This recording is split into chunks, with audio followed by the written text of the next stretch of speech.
हमने तो अपनी तरफ से कोशिश करी थी, हरा पहने 5 दिन से गिर रहे बाजार को सपोर्ट करें। पता नहीं किसी ने ट्रम्प को बता दिया। ये सुबह सुबह जो खबरें आनी शुरू हुई, जो फिर से एक बम फोड़ दिया भाई साहब ने।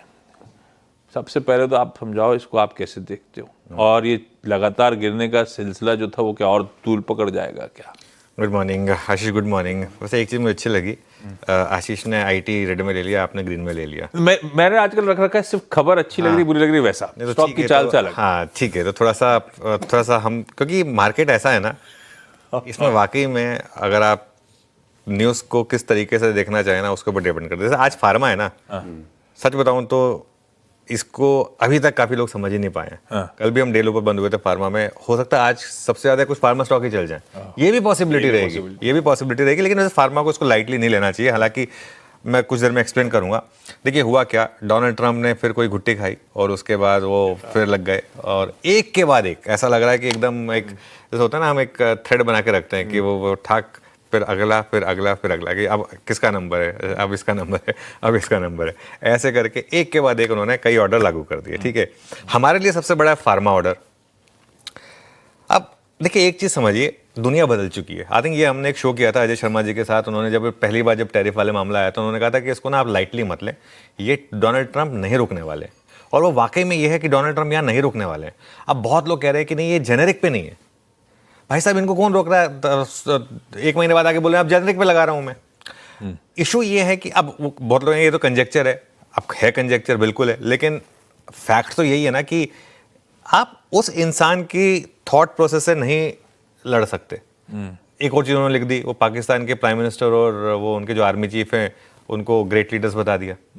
तो कहीं ना कहीं चीज़ें खराब हो रही हैं। अच्छा, उसके अलावा उन्होंने और कई चीज़ों पर भी टैरिफ लगाया, किचन कैबिनेट पे, बाथरूम वेनिटीज़ पर, इन पर हेवी ट्रक, इस पर भी 25% टैरिफ का ऐलान किया है। अब आज देखना होगा भारत फौज और मदरसन सोमी जैसे स्टॉक्स कैसा करते हैं, है ना।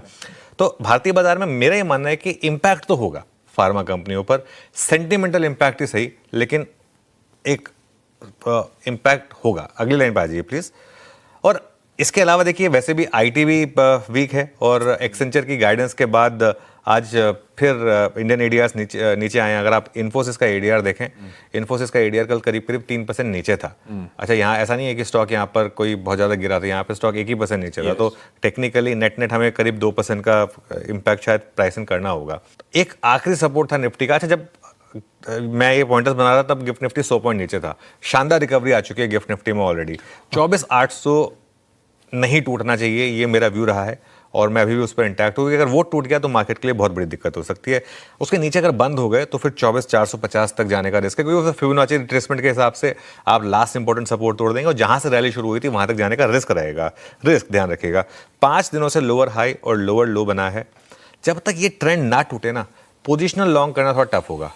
आज या तो मार्केट देखिए अगर 5-6 पॉइंट भी नीचे खुलेगा तो लोअर लो लगा देगा, लेकिन अगर थोड़ा ग्रीन में खुल जाए, बाई चांस जिस तरीके से गिफ्ट निफ्टी रिकवर कर रहा, हो सकता है 9:15 आते आते हम ग्रीन में खुल जाएं। और अगर मान लो कल का हाई क्रॉस कर लिया मार्केट ने तो एक पॉजिटिव शायद ट्रेंड चेंज हो। लेकिन अभी के लिए जो पिछले 5-6 दिन का एविडेंस है वो ये है कि बड़ा पैसा जो है वो सेल ऑन रैली पे बन रहा है। हाँ, वो टेक्सचर गड़बड़ाया था, और टेक्सचर गड़बड़ाया था जब से हम सिस्टम से बाहर हुए। उसके बाद से पलट के नहीं देखा बाजार ने, सही समय पे मुनाफा बंदा पिछले फ्राइडे को, और अब तक उसके बाद से तस्वीर देख ही रहा बाजार की, रोज गिरे ही चले जा रहा है। धीरे धीरे प्यार से सारे स्तर टूटते जा रहे हैं जिनकी अहमियत है।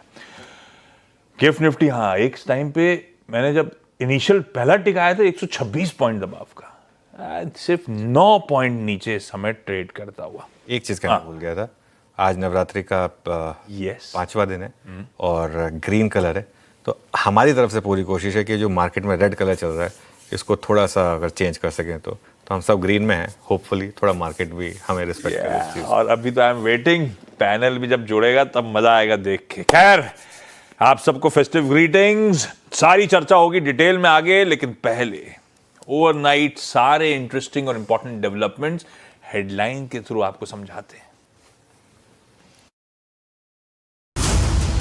हर सुबह की करें शानदार शुरुआत, सबसे सॉलिड रिसर्च, सटीक सलाह, बेहतरीन ट्रेडिंग आइडियाज, और साथ में मुनाफे वाली रणनीति। कीजिए मुनाफे की तैयारी हमारे साथ।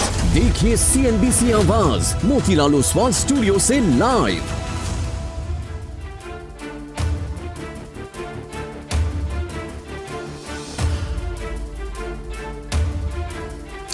नमस्कार, CNBC आवाज मोतीलाल ओसवाल स्टूडियो में आप सभी का स्वागत है। फ्राइडे मॉर्निंग और शो की शुरुआत करेंगे हेडलाइंस के साथ। फार्मा कंपनियों को तगड़ा झटका, ट्रंप ने फार्मा कंपनियों पर टैरिफ लगाने का किया ऐलान। अमेरिका में 1 अक्टूबर से ब्रांडेड और पेटेंटेड दवाओं पर लगेगा 100% टैरिफ, लेकिन यूएस में मैन्युफैक्चरिंग करने वालों पर नहीं लगेगा टैक्स। साथ ही हेवी ड्यूटी ट्रक्स पर भी लगेगा 25% टैरिफ। चौथी तिमाही में एक्सेंचर की रेवेन्यू ग्रोथ और गाइडेंस निकला अनुमान से अच्छा। एआई डिमांड की वजह से Q4 में रेवेन्यू 7% उछला। न्यू बुकिंग्स भी 6% बढ़कर $21 बिलियन के पार। हालांकि मार्जिन्स करीब 2.25% फिसले। इन्फोसिस, विप्रो के एडीआर्स 3% तक गिरे। भारतीय बाजारों के लिए मिले जुले संकेत। एफआईआईज की कैश में करीब 5,000 करोड़ की बिकवाली। एफएनओ में भी बढ़ाए शॉर्ट्स, लेकिन गिफ्ट निफ्टी में निचले स्तरों से 100 पॉइंट की रिकवरी। एशिया पर दबाव, लेकिन अमेरिकी इंडिसेस में भी दिखी मुनाफा वसूली। आज यूएस फ्यूचर्स फ्लैट। जीई के साथ 113 इंजन्स के लिए अगले महीने करार करेगी हिंदुस्तान एरोनॉटिक्स। रूस के Su-57 बनाने की तैयारी भी शुरू। आवाज एक्सक्लूसिव। 62,000 करोड़ रुपए की मेगा डिफेंस डील के बाद HAL के CMD डॉक्टर DK सुनील का CNBC आवाज को पहला सुपर एक्सक्लूसिव इंटरव्यू। कहा तेजस में 70% स्वदेशी उपकरणों का होगा इस्तेमाल। अगर आप फाइटर वर्जन लेंगे तो आज के दिन इसमें फॉरेन रडार है, बट ये इंडिजिनस रडार आ जाएगा और EW आएगा। तो ये जितने भी 97 है, इसमें 70% इंडिजिनस कंटेंट होगा।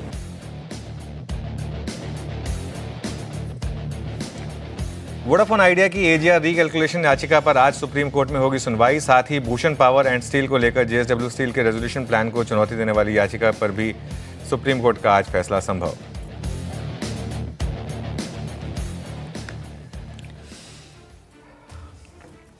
चलिए शो की शुरुआत करेंगे। और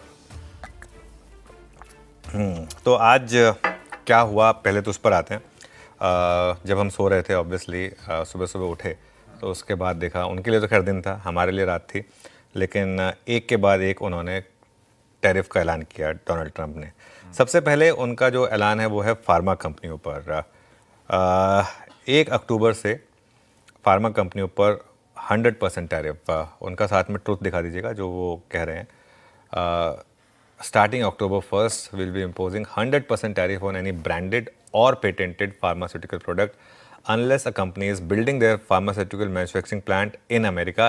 इस बिल्डिंग को भी उन्होंने डिफाइन किया है कि अब तक है वो भी ठीक है, लेकिन अगर आप अंडर कंस्ट्रक्शन भी है या फिर आपने नींव भी रख दी है उसकी, तो भी आपको हम मान लेंगे पूजन कर लिया तो काम। हाँ, बस आपने वो कर लिया तो वो भी हमारे। तो अब कंपनियों के पास 5 दिन है, 5 दिन में वहां जाके नारियल फोड़ दें तो उसके बाद वो कह सकते हैं कि नहीं हम तो यहाँ से बनाएंगे आपके लिए, तो टेंशन मत लीजिए। और अगर आपने वही कहते थे यूएस में मैन्युफैक्चरिंग की या प्लांट शुरू किया तो टैरिफ नहीं लगाएंगे उन्होंने। ऐसे एक बात बताऊं मैं, डोनाल्ड ट्रंप को एक चीज़ तो देनी होगी आपको, इस बार जो वो कह रहे थे वो सब कर रहे हैं। मतलब भले वो हमारे लिए नेगेटिव हो, लेकिन कथनी और करनी में फ़र्क नहीं है। जो कहा था वो कर रहे हैं। 250% की टैरिफ की बात की थी उन्होंने कि 100 से शुरुआत करेंगे और 250 तक ले जाएंगे। 100 का तो अनाउंसमेंट उन्होंने कर दिया यहाँ पर। अच्छा, लेकिन अब मैं एक चीज़ बताता हूँ, इंडियन फार्मास्यूटिकल कंपनीज पर सिर्फ इस ऑर्डर का लिमिटेड इम्पैक्ट है, क्योंकि जो भारतीय कंपनियां ना वो क्या करती हैं, भारतीय कंपनियां जेनेरिक ड्रग्स बनाती हैं। भारतीय कंपनियां जो यूएस के ड्रग्स होते हैं उनके 90% डिस्काउंट पे ड्रग्स मिलते हैं ना वहाँ पर, क्योंकि उनका काम क्या होता है, कोई एक ड्रग बनाता है कोई कंपनी रिसर्च करके, नोवार्टिस है, ग्लेक्सो है, ये कंपनियां रिसर्च करती हैं, उसके बाद ड्रग बनाती हैं।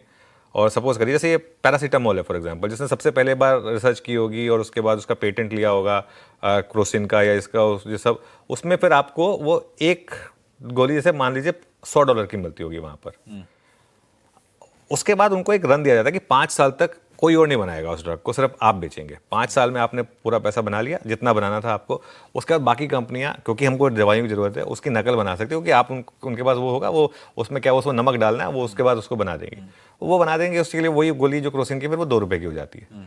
तो हमारी कंपनियां जो है ना, वो ज़्यादातर जेनेरिक बनाती है। बहुत कम कंपनियां हैं जिनके ब्रांडेड ड्रग्स हैं, खुद के। सन फार्मा है एक, जिसका एक खुद का एक स्पेशलिटी ड्रग है, क्योंकि जो जैसे मैं कहा कि स्पेशल खास तौर से ब्रांडेड और पेटेंटेड दवाइयों की बात की है, लेकिन सन फार्मा के पास एक स्पेशलिटी ड्रग का कारोबार है। साथ ही सन फार्मा का यूएस में भी बिजनेस, यूएस में भी प्लांट है, तो उस हिसाब से देखते हैं क्या होगा। लेकिन पता है इशू क्या है? इशू ये है कि आज के न्यूज़ का अगर लिमिटेड इम्पैक्ट है तब भी कोई भी रैली आप सस्टेन कर पाएंगे क्या? आपकी हिम्मत होगी क्या आईटी स्टॉक्स में पोजीशन बना के रखने की? क्योंकि किसी दिन उठ के अगर उन्होंने बोल दिया कि कल से जेनेरिक पे भी लगेगा, मान लीजिए, तो फिर क्या होगा अगले दिन? फार्मा कंपनियों पर आप कोई पोजीशन मतलब बना के जा पाएंगे क्या? ये रिस्क रहेगा। ठीक है, आज मेरा ये मानना है कि अगर तो अक्रॉस द बोर्ड बड़ा गैप डाउन हो तो ना बेचें। मुझे भी लगता है कि जो ड्रग्स बिल्कुल, जो कंपनियां बिल्कुल इम्पैक्टेड ही नहीं है, वो तो शायद थोड़ी सी रिकवरी भी दिखाते हैं। एक बार जरा वो टेबल रखते हैं किन कंपनियों का कितना कारोबार है यूएस में। ग्लैंड का 50 है, औरो का 48 है, डॉक्टर रेड्डीज का लैब्स नहीं है, डॉक्टर रेड्डीज लैब्स कंपनी का नाम है, उसका परसेंटेज 47 के आसपास। हाँ, वही। फिर लुपिन का 37% है, सन फार्मा का 32% है, और सिप्ला का करीब करीब 29% है। लेकिन इशू ये है कि सेंटिमेंटल इम्पैक्ट रहेगा फार्मा पर, मेरा ये मानना है। तो खैर एनीवे, वो छोड़ दीजिए। आईटी एग्जाम्पल भी बन गया, सब बेचारे बोलते रहे हम तो कोई असर नहीं, 4 दिन से आईटी खड़ा होके नहीं दिया। एग्जैक्टली H1B पे लगा, सबने बोला हमारे पे कोई इम्पैक्ट नहीं है, और स्टॉक्स की धुलाई हो गई। क्यों? क्योंकि मामला सिर्फ ये एक डायरेक्शनल मामला होता है। आप निशाने पे आ गए। आप निशाने पर आ गए, आपको क्लियर हो गया कि आईटी निशाने पर, क्लियर हो गया कि फार्मा निशाने पर है, तो इस वजह से। तो खैर एनीवे, इसके अलावा उन्होंने ये भी बोला कि किचन कैबिनेट, बाथरूम वैनिटीज़, अब ये पता नहीं मुझे वो क्यों उन्होंने बोला है, ये होगा कुछ उनका, वहाँ पर बनाती होंगी कंपनियाँ, आई थिंक वहाँ पर जो लगाती होंगी। हमारे यहाँ तो खुद ही आई थिंक हम इतना वो प्रोडक्शन कर रहे हैं कि हमारे तो डिमांड खुद की इतनी है, आई थिंक इसका हम पे कोई इम्पैक्ट नहीं है। खैर, और हैवी ट्रक इंपोर्ट पर भी उन्होंने 25% टैरिफ का ऐलान किया है। तो उससे अगर वहाँ पे ट्रक्स वगैरह महंगे होंगे तो वो क्लास 8 ट्रक ऑर्डर्स वगैरह पे क्या इम्पैक्ट होगा, आई थिंक ये भी थोड़ा सा देखना होगा यहाँ पर कि इसका क्या इम्पैक्ट है। तो let's wait and watch. Interesting है, सुबह सुबह सारे डेवलपमेंट्स आए और ब्यूटीफुली एक्सप्लेन्ड वो तीनों इंपॉर्टेंट ट्वीट्स, और सबसे important pharmaceutical as a space जो आज रखनी है हमको रडार पे। अब आमतौर पे मैं पूछता हूं आपसे, आज कहाँ का नजर होगी? एक तो बट ऑब्वियस है, ये ओवरनाइट का सुबह सुबह के डेवलपमेंट्स पे नजर रखने वाले हैं। अदरवाइज क्या क्या रडार पे है? देखिए, सबसे पहले तो ट्रम्प टैरिफ का क्या असर होगा ये देख लेते हैं, उसके बाद आज के क्यूज पर आएंगे। ये एक चीज़ बहुत क्लियर है कि अमेरिका में जो कंपनीज अब बिजनेस कर रही हैं वो स्टॉक्स अंडर परफॉर्म करेंगे, भले ही वो डायरेक्टली इम्पैक्टेड हों या ना हो, क्योंकि स्टॉक मार्केट में सेंटिमेंट सबसे बड़ी चीज़ होती है, और जहाँ अनसर्टेनिटी आ जाए ना, वहाँ पर लोग डरते हैं। एक बार क्या ना, एक बार एटलीस्ट क्लियर हो जाए आपको कि हाँ टैरिफ लगेगा हमारे ऊपर या नहीं लगेगा, जैसे टेक्सटाइल के ऊपर क्लियर हो गया था। तो अब इशू क्या है, जो एक्सपोर्ट ओरिएंटेड कंपनीज है ना, अब उनके ऊपर आप आंख बंद करके पैसा नहीं लगा सकते। उसमें थोड़ा सा आपको सोच समझ के इंडिविजुअल कंपनीज में डिसाइड करना होगा कैसे करना है। और जो भी सेक्टर अमेरिका से जुड़ा है ना, उसको कुछ टाइम के लिए आप इग्नोर कर दीजिए, कुछ टाइम के लिए आप उसको इग्नोर कर दीजिए, क्योंकि इन महानुभावों का अब कोई भरोसा नहीं है। ये अगला इनके टारगेट पर कौन है, हु नोज। तो इसके लिए जैसे जो भी सेक्टर अमेरिका से जुड़े उससे थोड़ा बचें आप, जैसे भारत फोर्ज, मदरसन, सोना, ये सोना BLW, ये कुछ एक एग्जांपल दे रहा हूँ मैं। ये पिछली बार जब वो बॉनहोमी हुई थी उसके बाद बड़ी रैली आई थी इनमें, और ये देखिए अब 2-3 दिन से थोड़े स्टॉक स्ट्रगल भी कर रहे हैं, तो इनसे थोड़ा सा दूर रहें बेसिकली। फॉर एग्जाम्पल टेक्सटाइल में एक रिलीफ रैली प्ले आउट हुई थी, मुझे लग रहा है वो भी थोड़ी सी फीकी पड़ सकती है। जो हमारी एक रैली बन रही थी यहाँ पर, वो भी थोड़ी सी फीकी पड़ सकती है। कुछ समय के लिए आप फोकस करें सिर्फ इनहेरेंट स्ट्रेंथ वाली डोमेस्टिक कंपनीज पर। क्यों डिफेंस चल रहा है, क्यों ऑटोज चल रहे हैं? क्योंकि मार्केट में जो लिमिटेड पैसा है वो कहीं ना कहीं तो जाएगा, तो वो ऐसे कुछ मौके ढूंढ रहा है जहाँ पर कम से कम ये इम्पैक्ट नहीं है। तो इसके लिए ऑटोज में प्रॉफिट बुकिंग आई है 2-3 दिन से, वो इसलिए क्योंकि स्टॉक बहुत महंगे हो गए थे और बहुत ज़्यादा चल गए थे, एक वन वे रैली आ गई थी इस वजह से। तो दुनिया बदल चुकी है, ये ट्रम्प यहाँ नहीं रुकने वाले हैं, वो जो कह कर आए थे वो कर रहे हैं। कल प्राइम मिनिस्टर मोदी ने भी जो स्टेटमेंट दी उसमें भी कहीं ना कहीं इस चीज़ का हिंट था। उन्होंने कहा कि हमें आत्मनिर्भर बनना होगा वरना हम विवश रह जाएंगे, ये चीज़ उन्होंने कल कही थी प्राइम मिनिस्टर मोदी ने। तो इस चीज़ को भी आप उसमें इंक्लूड करिए और उन स्टॉक्स पर दांव लगाइए जो टैरिफ से पूरी तरीके से अछूते हैं। ओके, डोमेस्टिक स्टोरीज जो खास तौर पे कंपनीज जिनका यूएस एक्सपोजर नहीं है उनकी तरफ बढ़े। यूएस एक्सपोजर वाली कंपनीज पे रिस्क है, पता नहीं कब क्या स्प्रिंग अप हो रहा हो, पोजीशनिंग हल्की करें वहां पे, वो ज्यादा बेहतर है। ऐसे में अब 5 दिन से तो हम गिर ही रहे थे और छठे दिन भी मूड मॉल अच्छा तो नहीं है, गड़बड़ा ही रहा है। तो बाजार में अब करना क्या है, वो क्या है कि एक एक करके सारे पत्ते बिखरते चले जा रहे हैं। करूं क्या अब इस मार्केट में, रणनीति क्या होगी इस मार्केट की अब हमारी? बिल्कुल, देखिए पहले रणनीति पे आ जाते हैं, चलिए ठीक है, फिर आज के क्यूज पे आ जाएंगे। देखिए मार्केट जो है ना अब लगातार लोअर हाईज और लोअर लो लगा रहा है। आप देखिए निफ्टी का हाई और लो आएंगे आपकी स्क्रीन पर। 25,448 25,329 से शुरुआत हुई थी 18 सितंबर को। उसके बाद 19 सितंबर को, ये 24 नहीं है 25 है, 25,431 और 25,286। उसके बाद 25,331 25,151, फिर 25,261 25,084, उसके बाद 25,150 25,027 और फिर 25,056 का हाई था और 24,878 ये आपने बेसिकली उसके बाद लो लगाया था। तो ये निफ्टी में एक ट्रेंड था। तो ट्रेंड मार्केट में काफ़ी तेज़ी से बदला है आशीष, और 5 दिन से आपने लोअर हाई और लोअर लो लगाए हैं निफ्टी ने। आज फिर पॉसिबल है कि शायद एक लोअर लो लगे, लेकिन रिकवरी भी पॉसिबल है मार्केट में और हो सकता है एक बार फिर ट्रेंड बदल जाए। जैसे पिछली बार वाला ट्रेंड इतनी जल्दी बदला हो, 9 दिन की रैली के बाद जिस तरीके से मार्केट में डिक्लाइन आई, तो आज अगर खराब खबर पर रिकवरी आई तो वो मार्केट के लिए बड़ा पॉजिटिव होगा। लेकिन निफ्टी में मेरा ये मानना है कि अभी आप कुछ दिनों के लिए स्ट्रिक्टली इंट्राडे रहें और इंडिविजुअल स्टॉक्स में आपको दोनों तरफ के मौके मिलेंगे, लॉन्ग्स भी मिलेंगे, शॉर्ट भी मिलेंगे। वो आपको आइडेंटिफाई करने होंगे। जैसे कुछ सेक्टर्स और थीम्स है जहां अच्छे आपके मौके मिल रहे हैं। डिफेंस है फॉर एग्जांपल, वहां पर अच्छे मौके हैं। ऑटोज़ है, वहां पर अच्छे मौके हैं। एफएमसीजी है, एक्टिवली जो डोमेस्टिक कंपनियां हैं उनमें अच्छे मौके हैं। फिलहाल के लिए आप कुछ समय के लिए आईटी और फार्मा, इन सेक्टर से थोड़ा सा बेसिकली दूर रहें। मैं थोड़ा सा आज के कुछ क्यूज़ पर भी आ जाता हूँ। आज के कुछ इंपॉर्टेंट क्यूज़ हैं। आज सुप्रीम कोर्ट में 2 इंपॉर्टेंट मामले आने वाले हैं। सुप्रीम कोर्ट में एक तो है जेएसडब्ल्यू स्टील और भूषण वाला केस, और एक है वोडाफोन आइडिया वाला केस।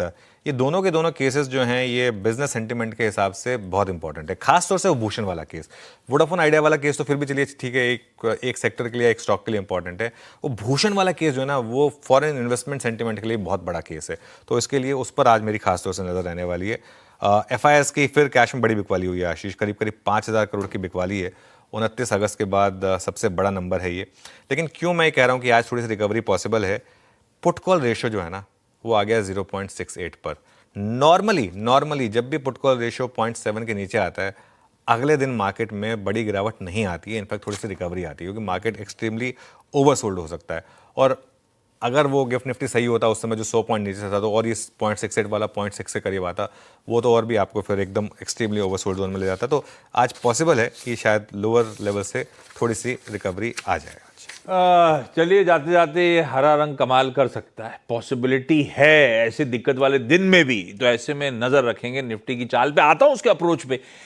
एक ये जो ट्रम्प टैरिफ वगैरह, ये जो निगलिंग वरीज, किस तरह का असर होगा? बिल्कुल, देखिए ये आई थिंक हम डिस्कस कर चुके हैं कि जो कंपनियां यूएस बेस्ड हैं उन पर आप फोकस ना करें और जो डोमेस्टिक कंपनियां सिर्फ उन्हीं पर फोकस करें। बिल्कुल ठीक है, वो तो फिर डिटेल में चर्चा हो चुकी है। अब आते हूं आज के ट्रेड सेटअप पे। उससे पहले जरा एक बार दिखा देता हूं क्विकली आपको। गिफ्ट निफ्टी हम लोग चर्चा कर ही रहे हैं भाई साहब, ये तो अगले 5 मिनट में अगर ऐसी माहौल रहा तो इन ग्रीन नवरात्रि सेलिब्रेट कर रहा होगा। महज 5 पॉइंट नीचे, आप कह लीजिए एकदम फ्लैट लाइन पे आके बढ़िया 125 पॉइंट की रिकवरी गिफ्ट निफ्टी पिछले 1 घंटे में जब से खुला है दिखा चुका है, 1-1.5 घंटे में। हमारे एशियन पियर्स, क्योंकि ट्रम्प साहब और ट्रम्प साहब के टैरिफ्स का सरदर्द है, एशिया भी दबाव में है। आपके सामने चाइनीज दोनों फेरिफेरल मार्केट्स दबाव में, लार्जली एशिया प्रेशर में है। कॉस्पी वगैरह देखिए 2-2% दबाव के साथ, तो एशिया अब प्रेशर में। हम ऑलरेडी अंडर परफॉर्म कर रहे थे, आज शायद हमारे लिए बेहतर दिन है, हम थोड़ा सा आउट परफॉर्म कर जाएं, क्योंकि हमारे यहाँ ऑलरेडी शायद बिकवाली तगड़ी हो चुकी है। Who knows? कल ट्रम्प साहब के जो ट्रुथ सोशल के अपडेट्स आए थे, उनके मार्केट्स क्लोज होने के बाद आए थे, तो तस्वीर रिफ्लेक्ट नहीं हो रही है। फिर भी वहां पे 1/3 से आधा % दबाव, वो हाई से लगातार करेक्ट होने का सिलसिला यूएस मार्केट्स का जस का तस कंटिन्यू कर रहा है। तो ग्लोब की तस्वीर तो कोई खास नहीं, सब जगह थोड़ा सा मूड है, हम थोड़ा सा आउट परफॉर्म कर रहे हैं। ऐसे में आइए समझते हैं हमारा आज का ट्रेड। हमने ग्लोब की तो सारी चर्चा कर ली, जो इंपॉर्टेंट था सब समझ लिया। सेटअप कैसा लग रहा है? बिल्कुल, देखिए सेटअप में एफआईएस और डीआईएस का नंबर्स ऑलमोस्ट सेम है। एफआईएस की 5,000 करोड़ की सेलिंग है और डीआईएस की करीब 5,100 करोड़ की बाइंग है। अगेन देखिए, डीआई की ज़्यादा बाइंग, एफआई की कम मतलब सेलिंग से ज़्यादा बाइंग के बाद भी मार्केट गिर रहा है किस तरीके से, क्योंकि सेंटिमेंट ख़राब है और एफआई की सेलिंग जो है वो इतना बड़े स्टॉक्स को इम्पैक्ट करती है। उस वजह से 29 अगस्त के बाद की सबसे बड़ी सेलिंग है ये एफआईएस की, वो बाहर आएंगे आपकी स्क्रीन पर। एक समय लग रहा था कि मार्केट थोड़ा सा ठीक हो रहा है, लेकिन फिर देखिए किस तरीके से वापस ये नंबर आया 5,000 करोड़ का सेल साइड पर और 5,100 करोड़ का वहाँ बाय साइड पर। इंडेक्स फ्यूचर्स में पोजीशनिंग देखिए आप किस तरीके की है। अच्छा, अब लॉन्ग भी बढ़ रहे हैं थोड़े से, ऐसा नहीं है कि सिर्फ शॉर्ट बढ़ रहे हैं, लॉन्ग भी बढ़े हैं। इनफैक्ट परसेंटेज टर्म्स में तो आप देखेंगे लॉन्ग शॉर्ट बेटर हो रहा है, वो मैं एक्सप्लेन करूंगा कुछ देर में। कल एफआईएस ने 3900 लॉन्ग जोड़े और 6400 शॉर्ट ऐड करे, लेकिन फिर भी नेट सेलिंग है। करीब 510 करोड़ की इंडेक्स फ्यूचर में सेलिंग है और 223 करोड़ की स्टॉक फ्यूचर में सेलिंग है और with in index 57 crore Nifty futures में और 354 करोड़ बैंक निफ्टी में सेलिंग है। वो टेबल आएगी आपकी स्क्रीन पर, वो आपको क्लियरली दिखाई देगा यहाँ पर। और अगर आप इंडेक्स फ्यूचर्स में चेंजेस देखें लॉन्ग शॉर्ट के, तो 3900 लॉन्ग ऐड हुए हैं और 6400 शॉर्ट ऐड हुए हैं। इस वजह से वो परसेंटेज टर्म्स में आपको बेटर दिखेगा। लगातार अगर आप देखेंगे तो परसेंटेज टर्म्स में बेटर होगा। स्टॉक को छोड़ दीजिए, आप वो मुझे ग्राफ दिखा दीजिए और वो टेबल दिखा दीजिए। 14.5% से हम 15.6% पर आ गए हैं परसेंटेज के हिसाब से। परसेंटेज के हिसाब से बढ़ रहा है, लेकिन नेट शॉर्ट सिस्टम में बढ़ रहे हैं 1,45,000 से 1,48,000 सिस्टम में। ये इसलिए हो रहा है क्योंकि लॉन्ग और शॉर्ट दोनों ऐड हो रहे हैं। जिन लोगों को थोड़ा सा कन्फ्यूजन हो रहा है ना, ये डेटा सही है क्योंकि परसेंटेज टर्म्स में बढ़ रहा है लेकिन नेट शॉर्ट ऐड हो रहे हैं सिस्टम में, इस वजह से। क्योंकि 5,000 अगर लॉन्ग ऐड हुए, 7,000 शॉर्ट ऐड हुए, तो नेट तो शॉर्ट ही ऐड हुए सिस्टम में, पर परसेंटेज के हिसाब से लॉन्ग ज़्यादा ऐड हुए बजाय के शॉर्ट के।